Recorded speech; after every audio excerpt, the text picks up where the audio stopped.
Assalamualaikum warahmatullahi wabarakatuh. Halo Sobat Pers, kembali lagi bersama kami di Kawan Hijrah. Kali ini kami akan menceritakan sebuah kisah yang cukup menarik tentang Fendi Ngemas. Azan subuh menggema dari Masjidil Haram.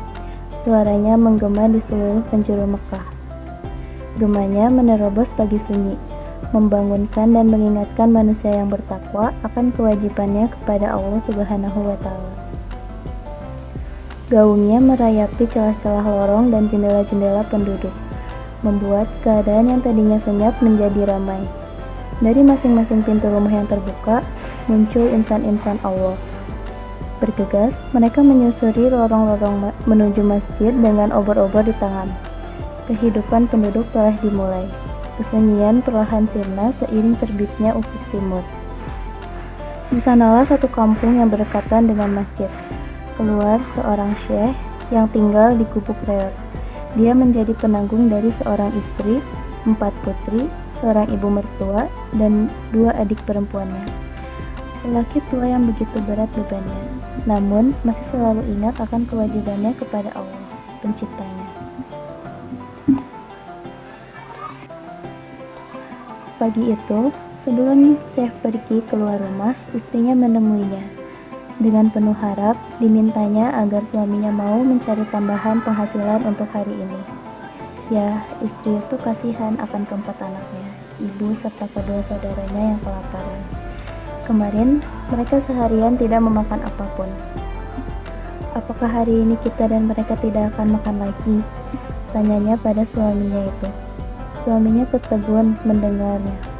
Badannya sudah tua dan juga lemah. Lalu apa yang dilakukannya? Pertanyaan itu yang mengantar kepergiannya pagi itu. Istrinya melepas dengan doa akan keberhasilan suaminya. Syekh itu pergi berangkat ke tempat kerjanya, tapi penghasilannya tidak mampu memenuhi kebutuhan keluarganya. Hatinya risau. Kemana lagi aku harus mencari?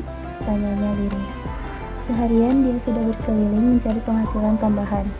Membayangkan keadaan rumah, hatinya menjadi tergetar. Hari telah siang, matahari memancar dengan teriknya, tapi tidak demikian halnya dengan dirinya. Sehabis sholat zuhur, dia duduk bersandar di tembok. Pikiran Syekh itu bingung sekali. Putus asa telah membebani hatinya. Hatinya patah melihat kenyataan kehidupan yang menimpanya. Tak sadar, kakinya yang sedang ia geser-geserkan pada pasir di mukanya menyentuh sesuatu. Harapan kembali terbit. Harapan untuk segera meninggalkan beban kehidupan yang berat ini. Ya, mengapa? Sebab benda yang panjang itu dikiranya ular. Dengan begitu, dia mengharapkan ular tadi menggigitnya, lalu tamatlah riwayatnya di dunia ini. Akhirnya, ia sadar bahwa seorang mukmin tidak seharusnya memohon kematian. Seyogianya ia mengucap, "Ya Allah, beri aku kehidupan selama kehidupan ini baik bagiku, dan matikanlah aku apabila kematian itu baik bagiku." Kemudian dia beristighfar. Ternyata tidak demikian keadaannya. Dia tetap sehat. Dengan keheranan digalinya terus benda itu. Betapa terkejutnya ketika dilihat itu bukan ular, melainkan sebuah ikat pinggang yang berisikan uang emas. Hatinya ragu dan bingung. Cepat dia kembali ke rumah membawa ikat pinggang tersebut untuk disimpan. Sepanjang jalan, dia berpikir keras siapakah pemilik barang itu. Karena tidak juga menemukan siapa gerangan pemiliknya, hatinya bertekad untuk menggunakannya sendiri. Tidak akan diumumkannya pada siapapun juga. Tapi, begitu pikiran itu muncul, nuraninya berbisik. "Hai, kenapa kau berpikiran begitu buruk? Harta ini bukan milikmu. Kau hanya menemukannya dan harus diumumkan selama 1 tahun. Kalau tidak ada pemiliknya, maka halal bagimu," sentak hatinya. "Iya ya, ini bukan hartaku dan tentu saja aku tak berhak menggunakannya seberapapun," kata hatinya. Dengan pikiran itu, keinginan untuk mengembalikannya. Dia menyesal kenapa tadi harus menemukan barang itu. Mendadak, tumbuh keinginannya untuk mengembalikannya pada tempat semula. Tapi, sebagai seorang ahli fikih, Ia tahu bahwa barang temuan yang telah disentuh harus diumumkan, dan apabila dikembalikan ke tempat semula, kemudian hilang, maka ia akan bertanggung jawab di hadapan Allah.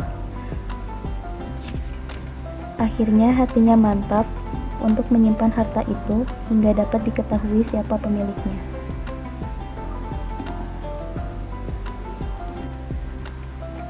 Setiba di rumah, istrinya bertanya, mengapa suaminya begitu cepat pulang, juga benda yang dibawa suaminya itu. Penuh rasa ingin tahu, dia bertanya pada suaminya. Suaminya mau memberitahukan pada siapapun juga. Setelah berjanji, Syekh itu menceritakan asal mula dia menemukan benda itu, ikat pinggang yang berisikan uang emas. Si istri tersenyum dan penuh harap meminta agar suaminya mengambil 1 dinar saja untuk membeli kebutuhan hari ini. Ia bujuk suaminya agar bersedia memenuhi harapannya. Syekh itu merenung sebentar, bujuk rayu istrinya lah yang paling ditakutkan. Kepalanya terasa akan pecah saat mendengar bisikan yang mengatakan, ambil saja rezeki yang diberikan Allah itu, selamatkan putri-putrimu dari maut, kenyangkan mereka dan beri pakaian yang pantas sebagai penutup aurat mereka. Kalau nanti sudah berkecukupan, kembalikan pada pemiliknya, atau kembalikan sebagian besar uang itu. Bertubi-tubi bujuk rayu istrinya menghantui pikirannya. Dengan lembut, diingatkan istri itu akan perbuatan yang tidak pada tempatnya. Apakah kesabaran kita selama 50 tahun ini harus hilang sesaat? Tanyanya pada istrinya. Istrinya mengadukan berbagai hal yang mendukung gagasan itu. Tentang ajaran Islam yang membolehkan sesuatu yang haram jika darurat, tentang keadaan keluarganya yang kurus kering karena kelaparan. Syekh itu tetap dengan sabar menghadapi segala cobaan Allah Subhanahu wa Ta'ala.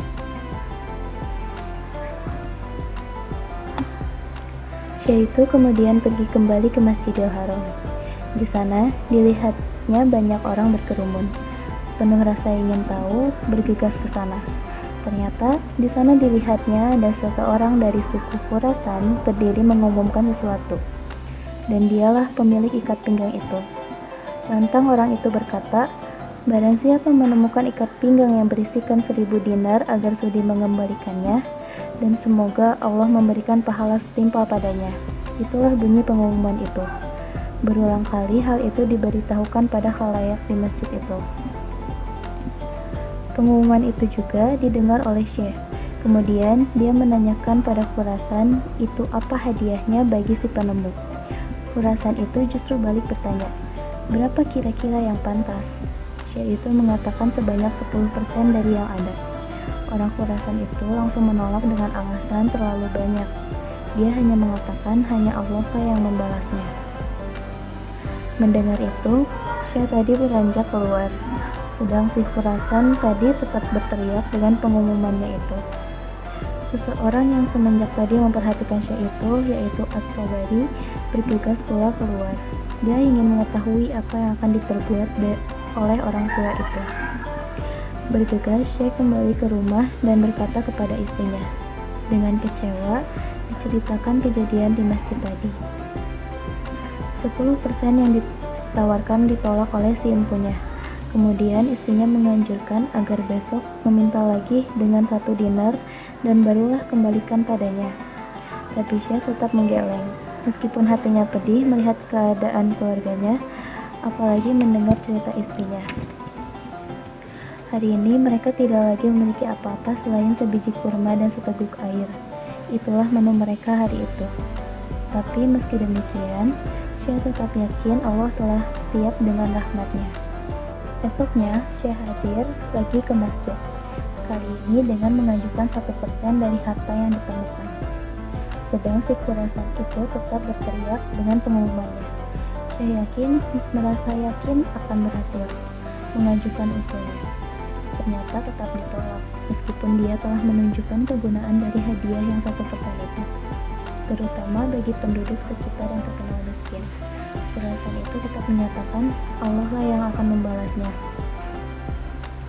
La haula wala quwata illa billah. Uzi Syekh itu mendengar penolakan. Akhirnya ia mengatakan bahwa sebenarnya dialah yang menemukan barang tersebut. Kemudian mempersilahkan orang itu mengikutinya ke rumah, karena benda itu disimpan di rumahnya. Bergegas orang Khurasan itu mengikuti Syekh, juga At-Tabari yang mengikuti kejadian itu sejak semula. Syekh itu berjalan lemah lunglai, harapannya punah untuk mendapat sedikit uang bagi keluarganya. Sesampainya di rumah, dia masuk. At-Tabari ikut juga masuk ke dalam rumah yang reot itu. Syekh menyerahkan ikat pinggang yang ditemukan. Dengan hati-hati, si Khurasan mengamati barang itu. "Benar, ini milikku," katanya perlahan. Kemudian dihitungnya uang yang ada di dalamnya. 1000 dinar pas, tak kurang sedikit pun. Semuanya yang hadir, terutama keluarga Syekh, terpesona melihat harta yang sekian banyaknya itu. Ya, mereka kagum karena belum pernah sekalipun melihat jumlah uang yang begitu banyak. Juga sudah lama sekali tak melihat uang emas serta mendengar gemerincingnya.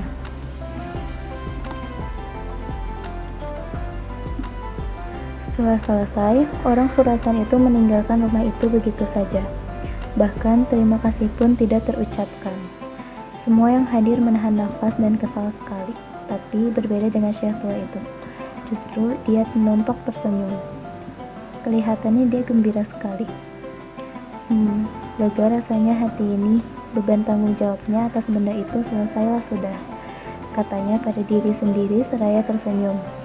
Tapi tak lama kemudian orang Khurasan itu datang lagi. Syekh tetap menyambut dengan ramah dan menanyakan apa keperluannya. "Apakah masih ada yang kurang?" tanya Syekh hati-hati. Orang Khurasan itu hanya tersenyum sebelum berkata. Katanya menjelaskan siapa dirinya. "Aku orang Khurasan yang baru saja ditinggal ayahku.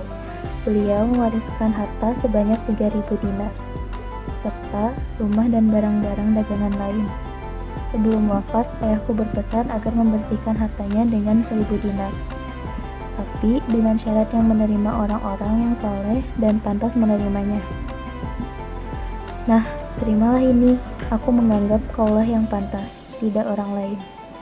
Tindakanmu lah yang memberitahukan padaku. Nih, terimalah uang ini. Mudah-mudahan Allah memberikan barokah padamu sekeluarga." Diserahkan uang itu, kemudian melangkah keluar pergi. Semua keluarga itu terbengong. Orang Khurasan itu keluar dan diikuti oleh At-Tabari yang sejak tadi berada di tempat itu pula. Tak lama kemudian, Syekh itu pun mengejar At-Tabari. Terengah Syekh itu mengharap At-Tabari untuk ikut ke rumahnya. Sepanjang perjalanan, orang tua itu bercerita tentang keadaan keluarganya, miskin dan papa. Itulah kehidupan mereka. Bahkan sarung pun hanya satu yang ada.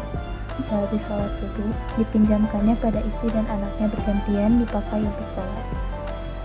Kemudian siang untuk bekerja di luar, barulah sore hari dipakai bergantian lagi. Di akhir ceritanya, dia berkata bahwa mereka belum pernah melihat harta yang demikian banyak, dan menyatakan bahwa At-Tabari juga berhak atas harta itu. Sesampai di rumah, dengan cepat dikumpulkan seluruh keluarganya. Demikian pula At-Tabari. Setelah semua duduk tertib, Syekh mulai berkata, "Rasulullah mengajarkan bahwa jika kita mendapatkan harta yang tidak diduga, kita wajib menerimanya. Tapi dia juga wajib membagi harta itu dengan siapapun yang menyaksikan rezeki yang datang itu. Dan kau, ya anakku, kau telah mengikuti peristiwa ini," kata Syekh itu gembira. Syekh itu menyuruh semua membuka tangan untuk menerima bagiannya. Dengan teliti dan hati-hati, Syekh itu membuka kantung ikat pinggang, dihitungnya dulu uang yang ada di dalamnya. Akhirnya semua mendapat bagian yang sama, yaitu sebanyak 100 dinar uang emas.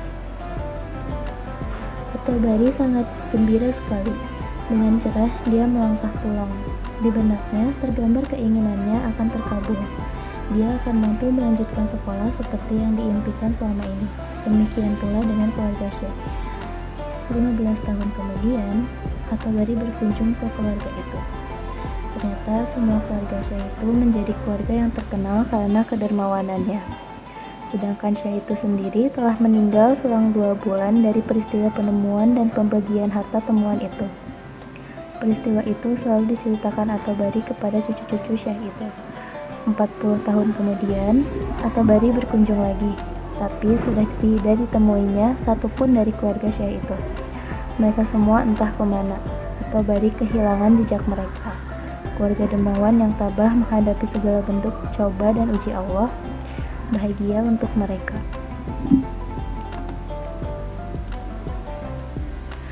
Oke Sobat Pers, mungkin cukup sekian video dari kami. Semoga kalian mendapatkan manfaat dari video ini. Sampai jumpa di episode selanjutnya. Wassalamualaikum warahmatullahi wabarakatuh.